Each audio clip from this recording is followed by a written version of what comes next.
नमस्कार भाइयों। वर्ण व्यवस्था समाज को 4 वर्गों में बांटा गया था। जो शिक्षा, पठन पाठन, अनुष्ठानों, देवी मंदिर, पूजा इत्यादि का कार्य कराते थे, उसके लिए जो शिक्षा प्राप्त की जाती थी, वो शिक्षा प्राप्त करने वालों को ब्राह्मण कहते थे। राजा की सेना में राजा की तरफ से बाहरी आपदाओं, बाहरी राजाओं के युद्धों से बचने के लिए जो सेना में भर्ती हुआ करते थे, उनको क्षत्रिय कहते थे। नंबर 3, जिसे आज कमर्शियल कहते हैं, बाहर से आय, व्यय, व्यापार के जो मार्ग में जो शिक्षा की पढ़ाई की जाती थी, वो वैश्य कहलाते थे। और घर में रहकर खेती का विशिष्ट ज्ञान, इसको एग्रीकल्चर बोलते हैं, उनको ग्रहण करके राजा के भंडारण में गेहूँ, अनाज वगैरह पहुंचाना या फिर प्रजा के लिए खाने पीने के सामान की व्यवस्था कराने वाले को शूद्र कहते थे। और एक ही पिता के 4 पुत्र, ब्राह्मण भी हो सकता था, वैश्य भी हो सकता था, क्षत्रिय भी हो सकता था और शूद्र भी हो सकता था, कुछ भी हो सकता था अकॉर्डिंग टू द क्वालिफिकेशन। ये व्यवस्था थी। आज समाज को बड़ी ही जटिल और बड़ी ही विद्रोही व्यवस्था में ये 4 वर्णों को दिखाया जाता है। ऐसा कभी नहीं था कि एक ही वर्ग ब्राह्मण था तो ब्राह्मण का ही ब्राह्मण ही होता चला जाएगा, वैश्य का वैश्य होता चला जाएगा, शूद्र का शूद्र होता। ये there are 4 jobs in the society. 4 job हुआ करती थी। यही कारण था कि एक ही परिवार में, अगर आप देखेंगे श्री राम को, तो वो क्षत्रिय रहे, जबकि उन्हीं के परिवार में कई और रहे, जैसे कि महाराज गादी थे, उनके जो पुत्र थे विश्वामित्र। गादी एक प्रजावत्सल राजा थे, क्षत्रिय थे, और उनके पुत्र विश्वामित्र भी कुछ दिनों तक शासन किया। उसके बाद में वो ब्राह्मण हो गए, पठन पाठन अध्ययन का कार्य करके। ठीक है, तो यहाँ से आपको समझ जाना चाहिए कि वर्ण व्यवस्था किस रूप में थी और आज किस रूप में उसको बना दिया गया है। और ऐसा बिल्कुल भी नहीं है। जो उस समय खेती वगैरह जॉब या एग्रीकल्चर में जाता था, उसको शूद्र ही कहते थे। शूद्र कोई नीच बात नहीं है, कोई गंदी बात नहीं है, और ब्राह्मण भी कोई श्रेष्ठ बात नहीं है। अकॉर्डिंग टू द क्वालिफिकेशन होता था, ऐसा कुछ नहीं था। और ब्राह्मण और पंडित में बहुत अंतर है। पंडित विद्वान व्यक्ति को कहते हैं, जबकि ब्राह्मण एक वर्ण व्यवस्था का अंग था। और वैश्य का काम कोई बाहर से आंधे व्यापारिक जो ज्ञान को रखता था, व्यापारिक शिक्षा प्राप्त की जाती थी या उसको कराई जाती थी, उसको वैश्य कहते थे। आज समाज में इन विभागों को बड़े अलग तरीके से दिखाया जाता है। पहली बात तो यही है कि वो चारों वर्ण व्यवस्थाएं आज के टाइम पर ना चल रही हैं, ना उनके अनुसार उनका अनुपालन हो रहा है। पहली बात तो जब वो समाज को चलाने वाली व्यवस्था ही नहीं रही है, तो वो व्यवस्था नहीं रही है तो वैसा कुछ नहीं रहा। आज पुलिस, पीएससी, सेना, आर्मी वगैरह सब है, वो व्यवस्था नहीं है। आज शिक्षा के क्षेत्र में, उसके व्यापार के क्षेत्र में भी कई काम हो रहे हैं, कई विभाग चेंज हो चुके हैं। आज वो व्यवस्था नहीं है। पहले क्या होता था, खाने पीने का काम ही होता था। आज ऐसा कुछ नहीं है। आज कोई कुछ भी कर रहा है, और पहले भी यही होता था कि कोई कुछ भी करे। हाँ, मूल आधार होता था वंश का, कि आप किस वंश या गोत्र से आते हैं। आज क्या है, आज सिर्फ यही व्यवस्था है कि एक जिस वंश का है बस उसी वंश में जा रहे हैं, और मैं खेती कर रहे हैं, और अमुक गोत्र को अपना प्रधान लगाकर खुद वही है, जबकि कोई दूसरा खेती कर रहा है तो वो उसको नीच भावना से देखते हैं। ठीक है, ये व्यवस्थाएं चल रही हैं जिनका घोर विरोध करता हूँ, और इसलिए करता हूँ क्योंकि मानव सभी हैं, सभी के साथ समान व्यवहार रखें जैसे कि पहले रखा जाता था। सबको पता है कि किसका काम क्या था, जिसका काम जो था वो तब करता था। आज वो व्यवस्था नहीं, तो वैसा दर्शन नहीं, वैसी कोई ज़रूरत नहीं। आज एक पिता है, उसके 4 बेटे हैं, कोई आर्मी में जा रहा है, कोई टीचर बन रहा है, कोई एमसीए कर रहा है, और कोई एग्रीकल्चर में या फिर वन विभाग में जा रहा है, कहीं जा रहा है, कोई दिक्कत नहीं है। बस यही पैमाना आपको उस समय भी रखना है, जैसे तब व्यवस्था चल रही थी वैसे आज भी है।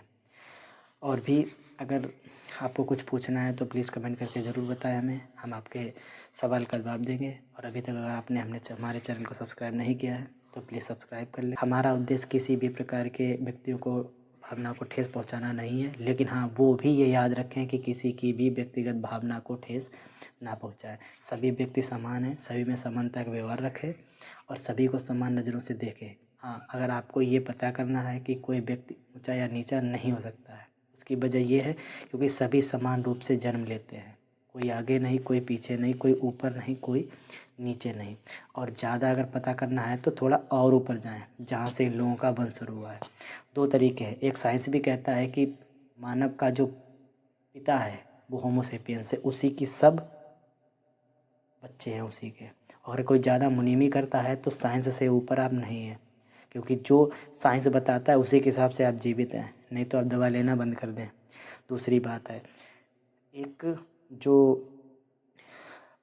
पुराणों की बात माने, वेदों की बात माने, तो मनु और शत्रुपा, मनु पहले आदम थे और शत्रुपा पहली स्त्री थी, उसी से सभी मानव समाज का जन्म हुआ है, जिससे बड़े चले आ रहे हैं। तो आपको ये समझना चाहिए कि सभी समान हैं और कोई भी एक विशेष काम करने से कोई भी श्रेष्ठ नहीं हो सकता है। अगर आप जन्म से श्रेष्ठ बता रहे हैं तो मैं तो मानता हूँ कि रिसेंट में सबसे अगर कोई श्रेष्ठ व्यक्ति हैं तो वो यादव हैं, क्योंकि वो श्री कृष्ण के वंशज हैं। ठीक है, कुशवाहा समाज या मौर्य समाज है, इससे श्रेष्ठ कोई नहीं है, क्योंकि वो भगवान श्री राम के वंशज हैं, ठाकुर श्री राम के वंशज हैं। तो आप जन्म से नहीं किसी को ले सकते, कर्म से ले सकते हैं, क्योंकि पहले भी कर्म ही प्रधान होते थे और आज भी कर्म ही प्रधान है। अपने फ़ायदे के लिए, अपनी व्यवस्था बनाए रखने के लिए, अपने आप को कुछ समझने के लिए किसी को ना ज़मीन पे बिठाएं, ना छुआछूत मनाएं, ना कुछ मनाएं। ये सब ढोंग ढकोसले हैं, बेकार की बातें हैं। नहीं तो आप ज़्यादा ही आपको पता करना, अगर आप कुछ समझ रहे हैं खुद को, अगर आपको लगता है कि आप इस गोत्र से हैं तो दूसरे का भी गोत्र पता कर लें, क्योंकि सब एक ही जगह से आए हैं। तो सबका गोत्र जब ऊपर जाओगे ना, सीढ़ी से चलते चले जाओगे, तो सबका गोत्र सेम ही मिलेगा, अलग नहीं मिलेगा। अब आप एक बात बताओ, कश्यप गोत्र की बात करो तो कश्यप गोत्र क्षत्रियों में भी पाया जाता है, शूद्रों में भी पाया जाता है, वैश्यों में भी पाया जाता है और ब्राह्मणों में भी पाया जाता है। इसका मतलब ये नहीं है कि इनके कोई और थे, उनके नहीं, सेम थे। अलग कहाँ से हुए हैं? कर्म के अनुसार। कोई कुछ काम करता चला गया, जैसे मान लीजिए कोई डॉक्टर है, अब डॉक्टर का लड़का अगर डॉक्टर है, अगर उसने पढ़ाई करी है तो वो डॉक्टर है। अब कंडीशन ये हो गई कि डॉक्टर लड़का नहीं बनता चला जा रहा है। तो आप समझना चाहिए कि ये व्यवस्थाएं हैं, अकॉर्डिंग टू क्वालिफ़िकेशन चलती रही हैं। अगर कहीं पर कुछ है भी तो ये मत समझिए अगर पुलिस वाले का लड़का है तो उसको पुलिस वाला नहीं बोला जाएगा, क्योंकि वो उसकी क्वालिफ़िकेशन में मिला है जो उसको नहीं मिल सकता है। ये बात समझने वाली है और बहुत गहरी है। हाँ, लेकिन एक बात तो है कि शहरों में जहाँ अच्छे से पढ़ाई की गई है, सही से पढ़ाया गया है, वहाँ पर ये लोग मानते हैं कि सभी समान हैं। गांव में अभी थोड़ी ये छोटी सोच के लोग रह रहे हैं, तो उनको थोड़ा सुधारना चाहिए। और नहीं सुधारना चाहिए तो आप पीछे ही रह जाएंगे, क्योंकि आज के टाइम पर कोई किसी के डिपेंड नहीं रह रहा है, कोई किसी के अधीन नहीं है, सभी अपना कमा रहे हैं और खा रहे हैं। कोई किसी के पास भी नहीं बैठेगा अगर ये सोच आपकी रहेगी। और वैसे भी आपको ये समझना चाहिए कि सभी इंसान माँ के गर्भ से समान ही से ही पैदा हो रहे हैं, कोई अलग नहीं है, सब समान है। इसलिए ये मन में जो असमानता का भाव है इसको दूर रखें। और हाँ, ऐसा हो सकता है कि किसी दबे हुए समाज को कुछ थोड़ा सा सहयोग करके आगे बढ़ाने की कोशिश की जा रही है, तो वो तो चलती रहेगी। ज़रूरी नहीं है किसी एक ही समाज का समय जब चेंज होगा, हो सकता है दूसरा समाज आ जाए, वो नीचे हो तो उसको भी उठाने की कोशिश की जाएगी। वैसे भी मेन बात तो यही है, मुख्य बात यही है कि जीवन सभी को यहाँ पे काटना है, किसी को अलग नहीं जाना है। जीवन में सिर्फ धरती पर आए हैं, अगर जन्म लिया है तो धरती पर ही मर जाना है। सभी को समान रखो, प्यार से रखो। वैसे भी और भगवान तो सभी समझते हैं कि खाना और पीना अगर भगवान ने पैदा किया है तो वो तो देते ही रहेंगे अपने फ़ायदे के लिए। पहले खुद सोचिए कि आप जो दूसरों के साथ व्यवहार करते हैं वो सही है या गलत है। अपने मन से सोचें, सही भाव सही होता है, गलत भाव गलत होता है। सोचिए अगर आप किसी को ज़मीन पे बिठा रहे हैं और आप ऊंचे आसन पे बैठे हैं, और यही अगर आपके साथ हो, आपको नीचे बिठाया जाए और दूसरे ऊपर बैठे, तो आपको कैसा लगेगा। और ये जो सोच बनी आ रही है, इसी की वजह से समाज में विभत्सताएँ, विभिन्नताएँ और मन में मतभेद चल रहे हैं, वो आपको कभी सपोर्ट नहीं करेंगे, जिनका आप सम्मान नहीं करेंगे।